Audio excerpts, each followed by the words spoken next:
Ayolingiz sizni bu kasbingizga qanaqa munosabat bildiradi?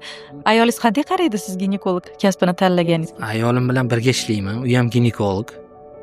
Birga ishlaganmiz, birga o'qiganmiz, birga tanlaganmiz, birga shu bosqichlardan o'tib kelganmiz. Bu boshqa gap. Bizda shu hozirgi bosqichimgacha yetib kelganimcha juda ko'p qiyinchiliklar o'tgan, juda ko'p narsalarni ko'rganmiz birgalikda.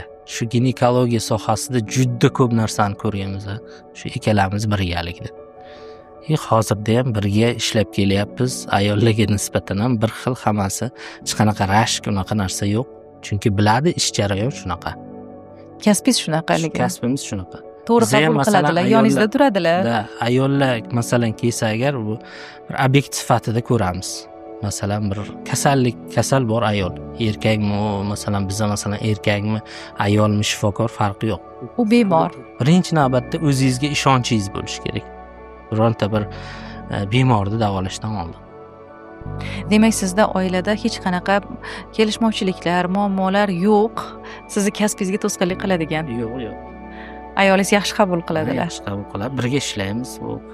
Hech qanaqa muammo yo'q.